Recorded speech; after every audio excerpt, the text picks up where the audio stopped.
ನಾವು ಒಬ್ಬನಿಗೆ ಬೈದ್ರೆ, ನಿಂದನೆ ಮಾಡಿದ್ರೆ ನಮಗೇನು ಪ್ರಾಪ್ತಿಯಾಯಿತು? ನಮಗೆ ಸಿಗುವಂಥದ್ದೇನಿಲ್ಲ. ಮತ್ತೆ ಅವನ ಮನಸ್ಸಿನಲ್ಲಿ ಒಂದಷ್ಟು ಕೊಳಕನ್ನುಂಟು ಮಾಡಿ ಇನ್ನೊಂದು ಬಾರಿ ಅವನು ನಮ್ಮ ಮೇಲೆ ಆಕ್ರಮಣ ಮಾಡುವ ಹಾಗೆ ಮಾಡ್ತೇವೆ. ನಾವು ಬೈದು ಬಿಟ್ರೆ, ನಿಂದಿಸಿಬಿಟ್ರೆ ಅವನು ತಿಳ್ಕೊಳ್ತಾನೆ, ಓಹ್ ನಂಗೆ ಬೈದ್ನಲ್ಲ, ನಿಂದಿಸಿದ್ನಲ್ಲ, ಇನ್ನೊಂದು ಬಾರಿ ನೋಡ್ಕೊಳ್ತೇನೆ ಅಂತ. ನಾವು ಇನ್ನೊಬ್ಬನನ್ನು ನಿಂದಿಸಿದ್ರೆ ಅಥವಾ ಬೈದ್ರೆ ನಮ್ಗೆ ಏನು ಲಾಭ ಇಲ್ಲ. ಉತ್ತರ ರಾಮಚರಿತ ಎಂಬ ನಾಟಕದಲ್ಲಿ ಭವಭೂತಿ ಎಂಬ ಕವಿ ಅದನ್ನೇ ಹೇಳ್ತಾನೆ. ರಾಮಚಂದ್ರ ದೇವರ ಅಶ್ವಮೇಧದ ಕುದುರೆಯನ್ನು ಕಟ್ಟಿ ಹಾಕಿದಂತ ಕುಶ ಹೇಳ್ತಾನೆ, ನೀವು ಸೈನಿಕರಿಗೆ ಯಾವುದೇ ರೀತಿಯ ಬೈಗುಳವನ್ನು ಮಾಡಬೇಡಿ. ಬೈಗುಳದಿಂದ ಯಾರಿಗೂ ಕೂಡ ಲಾಭ ಇಲ್ಲ. ಅವನ ಮನಸ್ಸನ್ನು ನಾವು ಕಲಕ್ತೇವೆ ಅಷ್ಟೇ ಹೊರತು ಇನ್ನೇನು ಕೂಡ ಲಾಭ ಇಲ್ಲ ಅಂತ. ಆದ್ರಿಂದ ನಮ್ಮ ಮಾತು ಎಂಬುದು ಬಹಳ ದೊಡ್ಡ ಸೊತ್ತು. ಎಂಥವರನ್ನು ಖುಷಿಪಡಿಸಬಹುದು, ಎಂತಹ ಒಳ್ಳೆಯ ಮನಸ್ಸನ್ನು ಬೇಕಾದ್ರೂ ಕೆಡಿಸ್ಬೋದು. ಇನ್ನೊಬ್ಬನನ್ನು ಕೆಡಿಸ್ಬೇಕು, ನೋವು ಮಾಡಬೇಕು ಅಂದ್ರೆ ಹೊಡಿಬೇಕು ಅಂತಿಲ್ಲ, ತೀಕ್ಷ್ಣವಾದ ಮಾತು ಇದ್ರೆ ಸಾಕು. ಆದ್ರಿಂದ ಅವಧೂತ ಹೇಳ್ತಾನೆ, ನಾನು ಮಾತು, ವ್ಯವಹಾರ ಇದೆಲ್ಲವೂ ಕೂಡ ಮಧುರವಾಗಿರಬೇಕು ಅಂತ ನೀರಿನಿಂದ ಕಲಿತೆ. ನೀರು ಯಾವತ್ತಿಗೂ ಕೂಡ ಮಧುರ. ಕೆಟ್ಟ ವ್ಯಕ್ತಿ ಬಂದ ಅಂತ ನೀರು ಉಪ್ಪಾಗ್ತದ? ಇಲ್ಲ. ನನ್ನಲ್ಲಿ ಮಲ ವಿಸರ್ಜನೆಯನ್ನು ಮಾಡಲಿಕ್ಕೆ ಬಂದ, ಗಲೀಜನೆಲ್ಲ ಚೆಲ್ಲಿಕ್ಕೆ ಬಂದ ಅಂತ ಆ ನೀರು ಅವನ ಮಟ್ಟಿಗೆ ಕಹಿಯೂ ಆಗುವುದಿಲ್ಲ, ಉಪ್ಪು ಆಗುವುದಿಲ್ಲ. ಆ ನೀರು ಯಾವತ್ತೂ ಕೂಡ ಸಿಹಿ. ಅಂತಹ ಎಲ್ಲರ ಕೂಡ ಸಿಹಿಯಾದ ಮಾತನ್ನಾಡುವಂತಹ, ಸಿಹಿಯಾದ ವ್ಯವಹಾರವನ್ನು ಮಾಡುವಂತಹ ವ್ಯಕ್ತಿತ್ವವನ್ನು ನಾನು ಈ ನೀರಿನಿಂದ ಬೆಳೆಸಿಕೊಂಡೆ ಅಂತ ಹೇಳ್ತಾನೆ. ಮುನಿಹಿ ಪುನಾತಿ ಅಘಾನ್.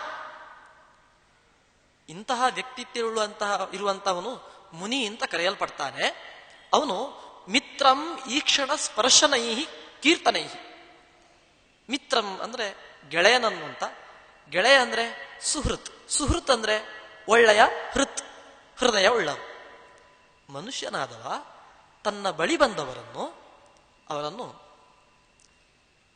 ಅವರ ಅಘವನ್ನು, ದೋಷವನ್ನು ದೂರ ಮಾಡಬೇಕು. ಹೇಗೆ ಅಂದ್ರೆ ನೀರಿನ ಹಾಗೆ. ನೀರನ್ನು ಆಚಮನ ಮಾಡುವುದರಿಂದ, ಸ್ಪರ್ಶಿಸುವುದರಿಂದ, ಮೀಯುವುದರಿಂದ, ನೋಡುವುದರಿಂದಲೂ ಕೂಡ ನಮ್ಮ ದೇಹ ಮನಸ್ಸು ಶುದ್ಧ ಆಗ್ತದೆ. ಹಾಗೆಯೇ ಒಬ್ಬ ವ್ಯಕ್ತಿ ತನ್ನ ವ್ಯಕ್ತಿತ್ವದಿಂದಲೇ ಇತರರನ್ನು ಶುದ್ಧ ಮಾಡಬೇಕು. ಹೇಗೆ? ಈ ಕ್ಷಣ ನಮ್ಮನ್ನು ನೋಡಿದ ತಕ್ಷಣ ನೋಡಿದವರಿಗೆ ಖುಷಿಯಾಗಬೇಕು. ನಿಮ್ಮನ್ನು ನೋಡಿದ ತಕ್ಷಣ ನನಗೆ ಖುಷಿ ಆಯ್ತು. ಖುಷಿ ಆಗ್ಲಿಕ್ಕೆ ಕಾರಣ ಎಂತ? ಕಾರಣ ಏನಿಲ್ಲ. ಅವರು ನನಗೆ ಪ್ರಿಯರು, ಅವರ ವ್ಯಕ್ತಿತ್ವ ಇಷ್ಟವಾಗಿದೆ ಎಂಬುದೇ ಖುಷಿಗೆ ಕಾರಣ. ಹಾಗೆ ಈ ಕ್ಷಣ ಕೇವಲ ನೋಟದಿಂದಲೇ ನಮ್ಮನ್ನು ನೋಡಿದ್ರಿಂದಲೇ ನೋಡಿದವರಿಗೆ ಖುಷಿ ಆಗ್ಬೇಕು. ಅಂತಹ ವ್ಯಕ್ತಿತ್ವ ನಮ್ಮಲ್ಲಿರಬೇಕು.